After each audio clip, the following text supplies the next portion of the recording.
Understand that it is now agreed that questions number 8, 13 and 24 be taken together in the respective members' names. So, Antara. I propose, Cathaoirleach, to take questions 8, 24 and 13 together.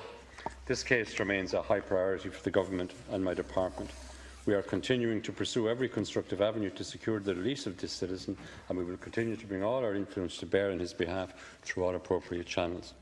All of the sustained and focused actions that have been taken by the Taoiseach, myself and other ministers, and by my department and our embassy in Cairo, are in pursuit of the Government's clear strategy in this case, which is focused on 2 key objectives. First, to see the citizen freed by the Egyptian authorities so that he can return to his family and his studies in Ireland as soon as possible. And second, to provide every possible consular support for his welfare while he remains in detention. The Egyptian Government is fully aware of the priority that the Irish Government attaches to the welfare and interests of our citizen. There has been sustained engagement at all levels with the authorities in Egypt. I have been in regular contact with my Egyptian counterpart, Minister Sukri, and the Taoiseach has twice met with President al-Sisi, making clear the Irish Government's concerns and objectives in this case. In addition to this dialogue with the Egyptian authorities, the Government has also been engaging on an ongoing basis with European and international partners who have had citizens detained in Egypt in similar circumstances, and with the European Union. Irish Government representatives have worked with citizens' legal team in Egypt and supported petitions to the court when asked to do so, including providing formal government support for an application under Decree 140 and an application for his release on bail. Representatives of the Embassy have attended each of the court hearings to date and will be present at the next scheduled hearing on June 29th.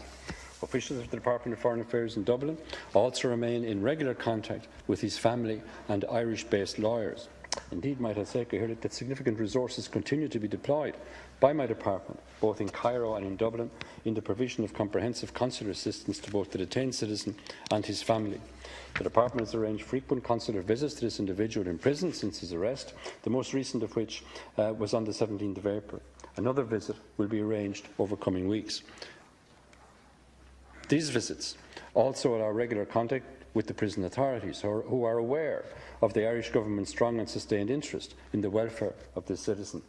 Given that the trial is ongoing, the Government must at all times remain measured and responsible in its public comment. This is entirely consistent with our approach in other consular cases, with our clear objectives in this case, and what we firmly believe to offer the best prospect for a positive outcome for this young man. A detailed answer on this. I met with Ibrahim's sister, Samaya, yesterday, and obviously I know the Minister is very aware of the deep concerns that the family have for Ibrahim himself.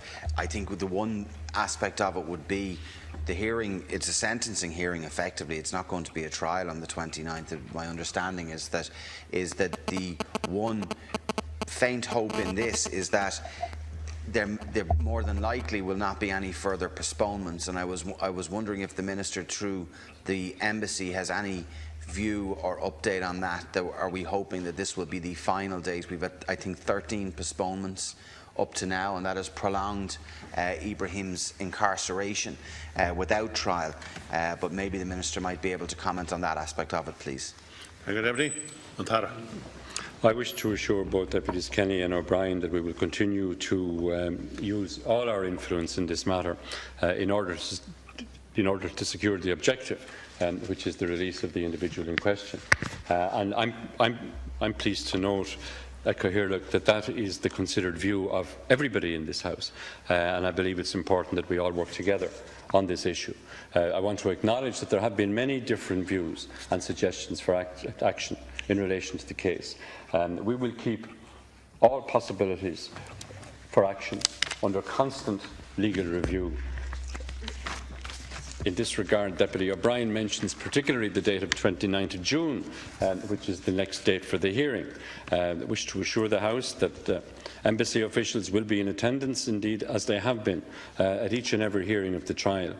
I wish to state in response to Deputy O'Brien that at the last hearing in March, there was a clear indication on the part of the Court Clerk that the next hearing on the 29th of June would be the final hearing, and indeed on that date that the court would give its verdict. Now, given the very specific nature of the Egyptian system, I would have to caution against any undue expectations in this regard.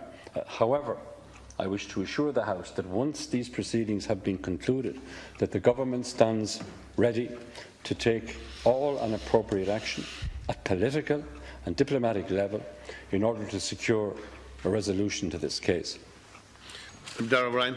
Just very briefly to say that I fully understand as well that we can't carry out all our diplomacy in public as well, and I am aware of some of the work that's going on in the background. I know there's a great deal of support being given there. I think every deputy in this House and the Minister would be aware of, and every political party and independent wants to assure or ensure that Ibrahim is released without further delay. It's our earnest hope that there are no further delays post the 29th of June. If there is, Minister, I would ask you that if that being the case, that I would think then other options have to be looked at with regard to raising the level of diplomatic contact that we're having. I know that embassy staff have attended all hearings up to date, and I know from the family that they are grateful with the assistance that they have been given by the department, yourself and officials in our embassy and consular service. But I would ask you to effectively let's return to this after the 29th of June. Should that not be the final hearing, I think we all hope that he will be released at that stage. Thank you. Thank you, Deputy. Tara, final reply.